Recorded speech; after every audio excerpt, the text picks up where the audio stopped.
ବନ୍ଧୁଗଣ ଆପଣ ତ ଅନେକ ଓଡ଼ିଆ ଫିଲ୍ମରେ ହିରୋ ହିରୋଇନଙ୍କର ଲଭ୍ ଷ୍ଟୋରି, ଭିଲିଆନ୍ ସହ ହିରୋର ଫାଇଟ୍ ଏବଂ ଶେଷରେ ହିରୋ ହିରୋଇନଙ୍କର ରୋମାନ୍ସ ଓ ବାହାଘର ହୋଇଥିବାର ଦେଖିଥିବେ।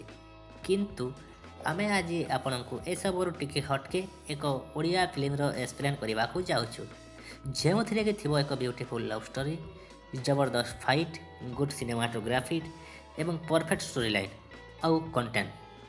ଏସବୁ ବାହାରେ ଗୋଟିଏ ସୁନ୍ଦର ସୋସିଆଲ ମେସେଜ ଦେଖିବାକୁ ମିଳିବ, ଯେଉଁଥିରେ କି ଥିବ ଯୁବପିଢ଼ିମାନଙ୍କର ଜାଗ୍ରତ କରିବାର ପ୍ରୟାସ। କହିବାକୁ ଗଲେ ଫିଲ୍ମଟା ପୁରା ଏଣ୍ଟରଟେନମେଣ୍ଟର ପ୍ୟାକେଜ୍। ହଁ ବନ୍ଧୁଗଣ, ଆପଣ ଥମ୍ବନେଲ୍ ଦେଖି ଠିକ୍ ବୁଝିପାରିଛନ୍ତି। ଆମେ ଆଜି ଆପଣଙ୍କୁ ସୁପରଷ୍ଟାର ଅନୁଭବ ମହାନ୍ତିଙ୍କର 2019 ମସିହାରେ ଆସିଥିବା ଓଡ଼ିଆ ଫିଲ୍ମ ବିଜୁ ବାବୁକୁ ଏକ୍ସପ୍ଲେନ୍ କରିବାକୁ ଯାଉଛୁ। ଫିଲ୍ମଟିରେ ଆପଣ ଓଡ଼ିଆଙ୍କର ସ୍ୱାଭିମାନ, ଆଦର୍ଶ ଏବଂ ଫେକ୍ ନ୍ୟୁଜ୍ କିଭଳି ଭାବରେ ଆଜି ଓଡ଼ିଶାର ଚାରିଆଡ଼େ ମାରାତ୍ମକ ଭାବରେ ଗତି କରୁଛି ତାହା ଦେଖିବାକୁ ପାଇବେ।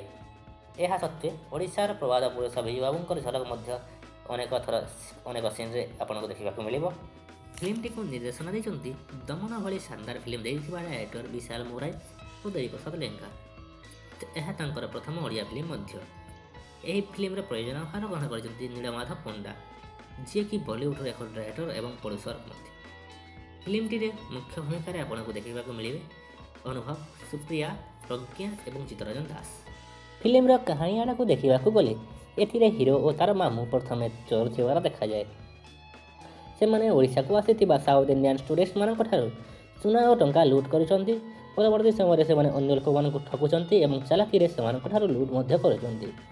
ଏପରି ଭାବରେ ଲୁଟ୍ କରୁ କରୁ ଦିନେ ରାତିରେ ପୋଲିସ ହାବୁଡ଼ରେ ସେମାନେ ପଡ଼ିଛନ୍ତି। ପୋଲିସ ଠାରୁ ଖସି ଯାଇ ଅନୁଭବ ଲୁଚିବାକୁ ପହଞ୍ଚିଛନ୍ତି ବିଜୁବାବୁଙ୍କର ସ୍ମୃତି ଭାବରେ ସମସ୍ତ ଛୋଟ ଛୋଟ ଜିନିଷ ଥିବା ଘରେ ଆନନ୍ଦ ଭବନରେ, ଏବଂ ସେଠାରେ ବିଜୁବାବୁଙ୍କର ସମସ୍ତ ଫଟୋ ଓ ଜିନିଷକୁ ମଧ୍ୟ ସେ ଦେଖିଛନ୍ତି। କିନ୍ତୁ କେବଳ ଚଷମା ହିଁ ତାଙ୍କୁ ଆକର୍ଷିତ କରିପାରିଛି। ଚଷମାକୁ ସେ ପିନ୍ଧିଛନ୍ତି, ଫଳରେ ତାଙ୍କ ଭିତରେ ଗୋଟିଏ ସ୍ୱତନ୍ତ୍ର ଶକ୍ତି ପଳାଇ ଆସିଛି। କିନ୍ତୁ ତାକୁ ସଙ୍ଗେ ସଙ୍ଗେ ଖୋଲି ଧରି ଲୁଚି ପଳାଇ ଆସିଛନ୍ତି। ପରଦିନ ସକାଳୁ ସମସ୍ତ ଚୋରି କରିଥିବା ଜିନିଷକୁ ଧରି ବିକ୍ରି କରିବାକୁ ଯାଇଛନ୍ତି ଏବଂ ଅନ୍ୟ ପାଖରେ ଗୋଟିଏ ଲୋକଙ୍କୁ ଗୁଣ୍ଡାମାନେ ଗୋଡ଼ଉଥିବାର ଦେଖାଯାଇଛି। ଭୁଲବଶତଃ ସେଠାରେ ବିଜୁବାବୁଙ୍କର ଚଷମାକୁ ପିନ୍ଧି ଦେଇଛନ୍ତି ଅନୁଭବ।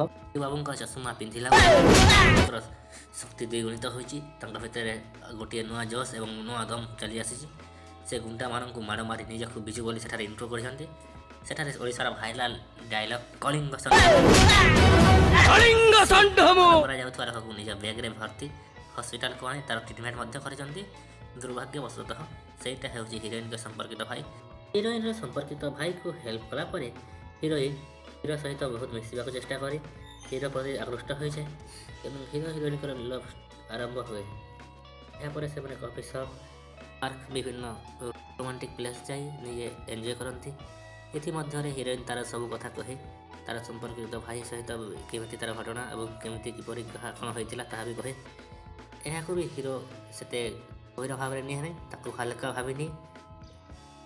ଏହା ମଧ୍ୟରେ ହିରୋଇନର ସାଙ୍ଗର ବାହାଘର ଆସେ ଏବଂ ହିରୋ ସେଠାରେ ଚୋରି କରୁ କରୁ ଧରା ପଡ଼ିଯାଇଥାଏ। ସେଠାରେ ହିରୋଇନ ଜାଣିପାରେ ଯେ ହିରୋ ଗୋଟିଏ ଭଲ ଲୋକ ନୁହେଁ, ସେ ଗୋଟେ ଚୋର। କିନ୍ତୁ ଏହା ସତ୍ତ୍ୱେ ମଧ୍ୟ ହିରୋଇନ ତାକୁ ଜେଲରୁ ମୁକୁଲାଏ। ଏଠାରେ ଦୁର୍ଭାଗ୍ୟବଶତଃ ଅନୁଭବ ତାଙ୍କର ପୂର୍ବ ଚଷମା ପିନ୍ଧି ଦେଇଥାନ୍ତି। ପହଞ୍ଚିବା ପରେ ସେଠାରେ ପରିବର୍ତ୍ତନ ଲକ୍ଷ୍ୟ କରାଯାଇଥାଏ, ଯେଉଁଠାରେ କି ସେ ବିଜୁବାବୁ ହୋଇ ଗୋଟିଏ ଲୋକକୁ ଉପଦେଶ ଦେଇଥାନ୍ତି। ହିରୋଇନ ବୁଝିପାରେନି ତା ସହିତ ହେଉଛି କ'ଣ ସେ କରିବ। ପରବର୍ତ୍ତୀ ସମୟରେ ହିରୋଇନର ଭାଇକୁ ଗୁଣ୍ଡାମାନେ ମର୍ଡର କରିଛନ୍ତି। ହିରୋ ପ୍ରତ୍ୟେକ ସ୍ଥାନରେ ଚଷମା ପିନ୍ଧି ଭଲ ଭଲ କାମ କରି ସମାଜ ସେବା କରି ଲୋକଙ୍କୁ ଜନତାକୁ ବାର୍ତ୍ତା ଦେଇଛି। ତାର ଭିଡ଼ିଓ ସୋସିଆଲ ମିଡ଼ିଆରେ ବହୁତ ମାତ୍ରାରେ ମଧ୍ୟ ଭାଇରାଲ ହେବାରେ ଲାଗିଛି। କିନ୍ତୁ ସେ ଚଷମା ଖୋଲିଲା ପରେ ସେ ପୂର୍ବ ଭଳିଆ ତା ସହିତ କ'ଣ ହେଲା ସେ ଜାଣିପାରେ ନାହିଁ। ଏ ପ୍ରଶ୍ନର ଉତ୍ତର ଖୋଜୁ ତା ଆଗରେ ଉତ୍ତର ମୁତାବକ ସ୍ୱୟଂ ବିଜୁବାବୁ ଆସିଛନ୍ତି।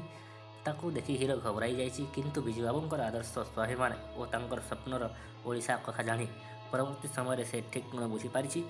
ଏଥିମଧ୍ୟରେ ଭିଲିଆନ୍ ସହ ମଧ୍ୟ ସେ ଅନେକ ଥର ପଙ୍ଗା ନେଇଛି। ତାର ବଦଳ ନେବା ପାଇଁ ଭିଲିଆନ୍ ଗ୍ୟାଙ୍ଗ ହିରୋଇନକୁ କିଡନାପ୍ କରିଛି ଏବଂ ହିରୋକୁ ନିଜ ପାଖକୁ ଡାକିଛନ୍ତି। ଫଳରେ ସେଠାରେ ଏକ ଦମଦାର ଫାଇଟ୍ ଦେଖିବାକୁ ମିଳିଛି। ଫାଇଟ୍ରେ ଛଳନାପୂର୍ବକ ଭିଲିଆନ୍ ହିରୋର ପିଠିରେ ଛୁରା ମାରିଛି, ଫଳରେ ଅନୁଭବ ସେଠାରେ ବେହୋସ ହୋଇ ହସ୍ପିଟାଲରେ ମୃତ୍ୟୁବରଣ କରିଛନ୍ତି। ହସ୍ପିଟାଲରେ ହିରୋର ମାମୁଁ ଏବଂ ହିରୋଇନ ଅନୁଭବ ମୃତ ଘୋଷଣା ହେଲା ପରେ ଜୋରରେ କନ୍ଦାକଟା କରିଛନ୍ତି ଏବଂ ତାଙ୍କୁ ବସାଣିକୁ ନେବାକୁ ଚେଷ୍ଟା କରିଛନ୍ତି। କିନ୍ତୁ ସେତିକିବେଳେ ଦୁର୍ଭାଗ୍ୟବଶତଃ ହିରୋର ମାମୁଁ ସେ ବିଜୁବାବୁଙ୍କର ଚଷମାକୁ ଅନୁଭବଙ୍କର ଆଖିରେ ଲଗାଇ ଦେଇଛି, ଫଳରେ ଚମତ୍କାର ଭାବରେ ଅନୁଭବଙ୍କର ହୋସ୍ ଫେରି ଆସିଛି। ଏହାପରେ ସେମାନେ ଡାକ୍ତରକୁ ଡାକି ତାଙ୍କୁ ଠିକ୍ କରାଇଛନ୍ତି। ଏପଟେ ରୁଲିଂ ପାର୍ଟିର ନାଁରେ ମିଥ୍ୟା ପ୍ରଚାର କରି ଅପୋଜିସନ୍ ବହୁତ ବଦନାମ କରି ନିଜେ ଭଲ ପ୍ରମାଣିତ ହୋଇସାରିଛି ଏବଂ ଅପୋଜିସନ୍ର ମୁଖ୍ୟମନ୍ତ୍ରୀ କ୍ୟାଣ୍ଡିଡେଟ୍ ନିଜେ ମୁଖ୍ୟମନ୍ତ୍ରୀ ହେବାକୁ ଚେଷ୍ଟା କରିଛି। ଏକ ସଭା ମଧ୍ୟ ସେ ଆୟୋଜନ କରିଛି। ସେ ସମୟରେ ଫରେନ୍ରୁ ଆସିଥିବା ରିପୋର୍ଟର ଭାବରେ ଅନୁଭବ ଯାଇ ତାଙ୍କୁ କିଡନାପ୍ କରିଛନ୍ତି ଏବଂ ତାକୁ ଲୋକଲୋଚନକୁ ଆଣିବାର ପ୍ରଚେଷ୍ଟା କରିଛନ୍ତି। କ୍ୟାମେରା ମାଧ୍ୟମରେ ଅନୁଭବ ତାର ପର୍ଦ୍ଦାଫାଶ କରି ସେହି ସଭା ମଧ୍ୟକୁ ନେଇଛନ୍ତି ଏବଂ ସେଠାରେ ସମସ୍ତ ଲୋକଙ୍କ ଆଗରେ ତାର ମୁଖା ଖୋଲିଛନ୍ତି। ଫିଲ୍ମର ମୁଖ୍ୟ ସସ୍ପେନ୍ସ ଏହି ସିନ୍ରେ ଦେଖିବାକୁ ମିଳିଥାଏ।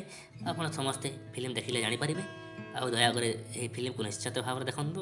ବନ୍ଧୁଗଣ, ଫିଲ୍ମର ସମସ୍ତ 2 ଘଣ୍ଟାର ବିଷୟବସ୍ତୁକୁ ତ 5 ମିନିଟରେ କହିହେବ ନାହିଁ। ଆପଣ ଦୟାକରି ଫିଲ୍ମଟି ଦେଖନ୍ତୁ, ନିଶ୍ଚିତ ରୂପେ ଏନ୍ଜୟ କରିପାରିବେ। ଆପଣ ଫିଲ୍ମର ପ୍ରତ୍ୟେକ ସିନ୍କୁ ଏନ୍ଜୟ କରିବେ ଏବଂ ସାଉଥ୍ ଫିଲ୍ମ ପରି ଏହାକୁ କେବେ ମଧ୍ୟ ଭୁଲି ପାରିବେ ନାହିଁ। ଏବଂ ଏହି ଫିଲ୍ମର ପ୍ରତ୍ୟେକ ସିନ୍ ଚାଲୁଥିବା ସମୟରେ ଆପଣମାନଙ୍କର ଲୋମ ଟାଙ୍ଗୁରି ଉଠିବ।